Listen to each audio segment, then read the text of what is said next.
Yes, indeed, it won't be a lecture in the common meaning of the words.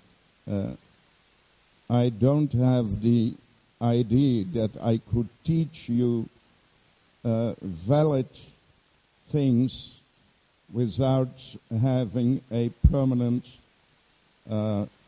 evaluation and communication.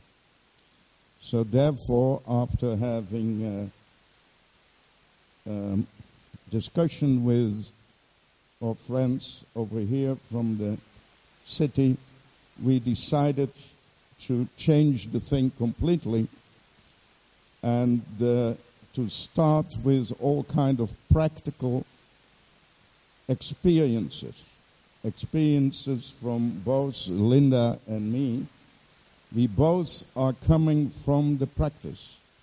I'm an autodidactical performing arts producer, impresario, festival organizer, advisor, and so on, and so on, and so on. And Linda did more or less the same. She only started a little bit later because she is a little bit younger than me. But from 1985, we did build a very productive team together. Our first huge experience was to create Amsterdam Cultural Capital from scratch within 2 years of preparations. That is very long ago, even before some of you were born, I think. But anyway, we made the videotape, a compilation. And the idea is that I will introduce this cultural capital work, then we will show the video, which is not long, 7 minutes or something. After that, we want you to ask questions, make observations, whatever. After that, we will introduce one of the ongoing projects which started during the year of Amsterdam Cultural Capital, which is the Felix Meertens Foundation, where Linda now is the intendant, the boss of that NGO. And we will show some pictures and some slides about that work. After that, we want you to ask questions or make observations. After that, I will go to the more or less educational, theoretical part of this evening.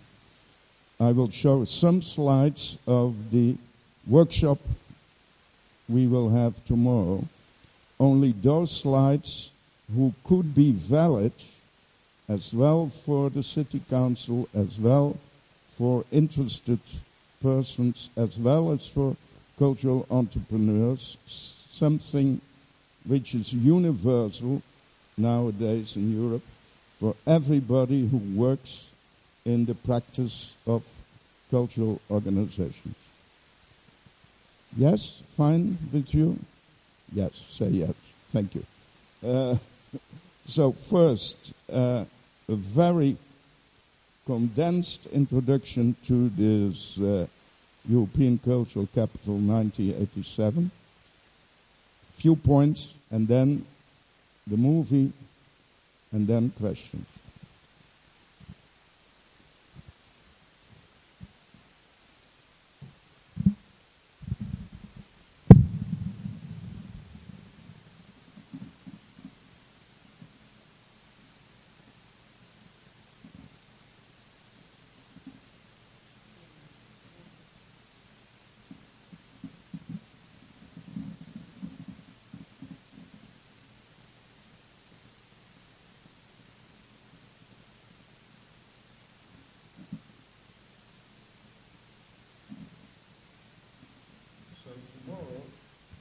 People who come in tomorrow will see the same film, but only after they have been in the sweatshop of the morning workshop. Therefore, it's announced just to relax. But now for you, it's just to come in to the real work. So what do we see here? A completely different reality than nowadays. Amsterdam Cultural Capital, there was no selection procedure, there was no jury, there was no competition, there was only the beginning of the idea of a cultural capital.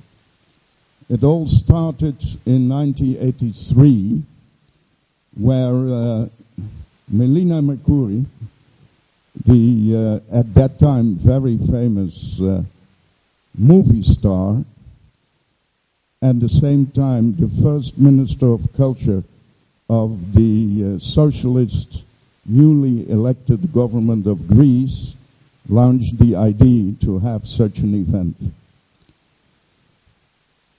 And then she, of course, had to organize the first one just 2 years later. And then Florence did something which they called Cultural Capital. And in 1987, we were coming in. Amsterdam Cultural Capital of Europe, a future for ideas. So we had a mission. We only wanted to concentrate on the capacity of the artistic community to go for innovation. We had to limit our mission because of a lack of time and a lack of resources. There was no budget prepared, nor on the government level, nor on the city level. So what could we do? No city promotion ambition, no broader citizens' involvement. We only could concentrate on the artistic resources of the city of Amsterdam, which is the artistic community. 1984, the Minister of Culture simply asked me, he told me, I have been in Athens. I promised to Melina Mercouri to have 1987 the Netherlands producing the European Capital of Culture. Please assist me and make a proposal. I did, and then he commissioned me to implement it without any budget. So I asked Linda to join my team. So then the team were 2 people, Linda and me. And we made the division of tasks. So Linda was directly responsible for a lot of new projects in the field of artistic creation and communication with those who could set up new innovative projects. And I had to keep out all kind of criticism and also raise a budget. And as you can see, we were very successful because a year after the event, the City Council of Amsterdam decided that they would give money for something which was already over. So that is different now. Now all the cities of culture start to draft the budget. In those times, we didn't know 1 year later if we would get broke or would have a break even. And you can see that the budget that the city of Amsterdam did put into the manifestation was rather poor, even for those times. It only was 360,000 euros.